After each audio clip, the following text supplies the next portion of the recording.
In the opening scene, we are introduced to a martial arts expert and assassin named Thunderleg. For his entire life, Thunderleg has trained to be the best fighter in the world. He is known for his signature technique called Devil's Kick, a swift and deadly kicking style that can defeat even the best opponents. One day, he receives a letter from a client who wants him to kill a prominent kung fu master named Wei. He is also paid a hefty sum of money for his services. Not wasting much time, Thunder goes to Wei and challenges him to a fight. Wei offers him double the amount of money for his life, but Thunder refuses. Even though he is a fugitive, he is a man of high principles when it comes to his work. The fight starts, and a master like Wei is proven weak in front of Thunder. He shows amazing footwork and defeats the opponent in a matter of minutes. In the following scene, we are taken to the best martial arts training center in the town. It is run by a master named Wong and his disciple professor, Kai. The trainees are scared of Wong, but none of them fear Kai. The most notorious one of all the trainees is Wong's own son, Freddy. He teases Kai and laughs at the others at his misery. When Kai realizes what is going on, he calls out Freddy for being a spoiled brat and taking advantage of his father's position and having a white-ass name.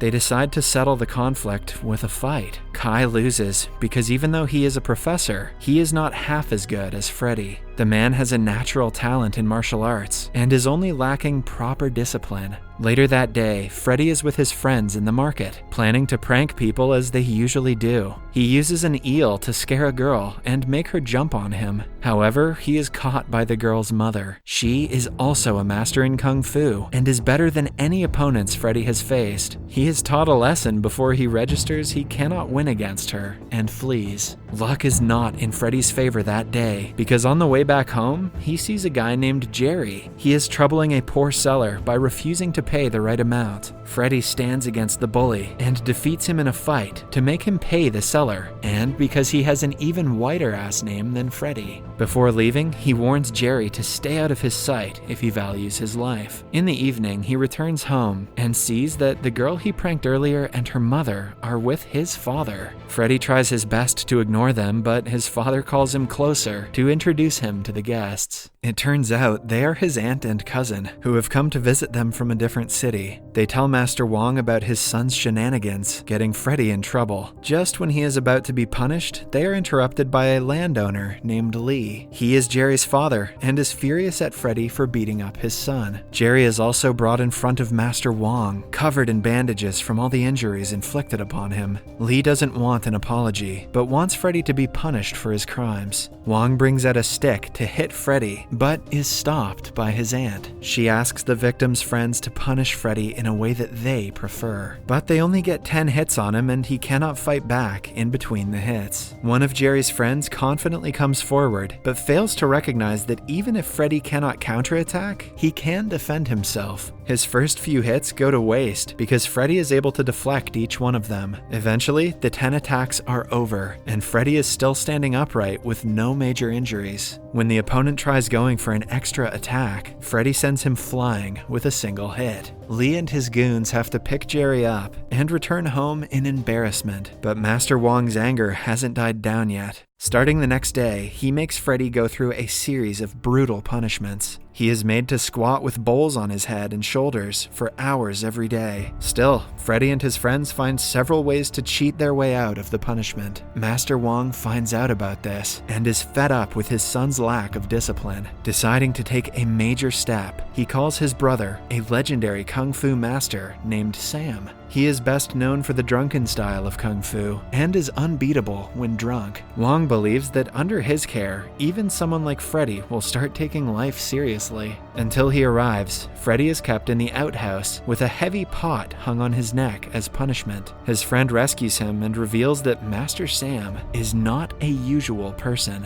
He tortures his students so much that they are unrecognizable by the end of the training. Once he arrives, Freddy might as well wish farewell to his freedom and peace. Upon hearing all of the gruesome things that Sam has done, Freddy no longer wants to meet him. He runs away and ends up at a restaurant by the end of the day. Since he is penniless, he tricks a man into treating him to a meal, but the man turns out to be the restaurant's owner. His goons start a fight with Freddy for trying to cheat them. In the same restaurant, Master Sam is in enjoying a meal. He recognizes Freddy and helps him fight the goons. Freddy is thankful to the stranger for his help. As they talk, he starts insulting Master Sam, failing to recognize that he is the same man. After berating him all he wants, Freddy stops and asks the stranger his name. Upon finding out that he has the whitest name of them all and is the master, Freddy's face changes color. He tries to make a run for it. When that doesn't work, he foolishly attempts to fight Sam and is taught a quick lesson. Starting the next day, his training begins, and his first task is to repeatedly transfer water from one massive pot to another. He looks for the right moment and pretends to have fallen into one of the pots. When Sam comes to his aid, he is tricked and trapped inside. Freddy then runs away and comes to rest at an abandoned building. The place turns out to be the hideout of the dangerous assassin,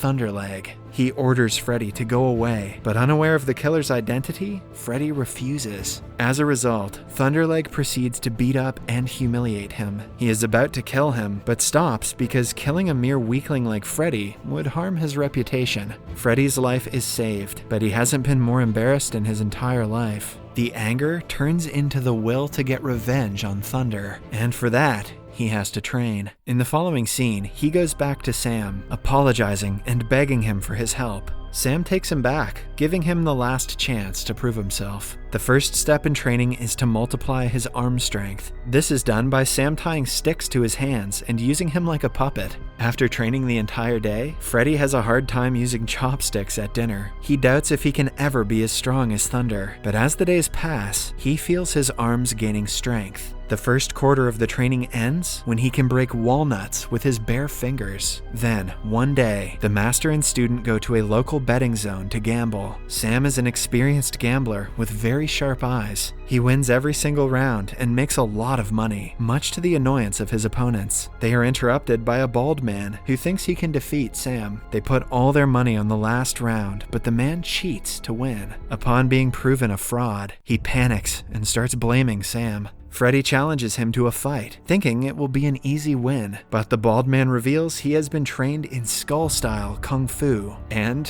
has a powerful head. He overpowers Freddy in the first half of the fight, but Freddy gets his hands on a hammer and defeats the guy in the end. A while later, Master Sam runs out of his favorite alcohol and asks Freddy to get him some from a restaurant. However, he instead eats a large meal with the money and dilutes the alcohol with water, assuming that Sam won't know the difference. Somewhere else, the bald-headed guy brings the Bamboo Master to beat up Sam for what he did earlier. The Bamboo Master has his stick, but Sam lacks his biggest source of power, which is alcohol. Freddy arrives at the right time, but Sam instantly recognizes that the alcohol is diluted. As a result, both of them cannot fight the Bamboo Master, so they decide to flee. At night, Freddy blames Sam for not teaching him properly because he couldn't defeat the Bamboo Master. Sam reveals that until now, he had only been learning the basics of the drunken kung fu technique. Now that he has mastered the basics, he will have to learn the more important parts. The duo then drinks until they are drunk out of their minds. When an average person can hardly walk with this much alcohol in their system, Sam can perform the techniques of all 7 masters of kung fu. Freddy learns about the masters and their strengths and weaknesses. After training for hours and hours, he finally begins to get a hang of the complicated techniques of kung fu. He is also much more disciplined than he was before, and takes the training more seriously. One day, the landowner Lee comes to Master Wong, asking him to sell his land. Wong knows that Lee wants to misuse the land by converting it into a coal mine.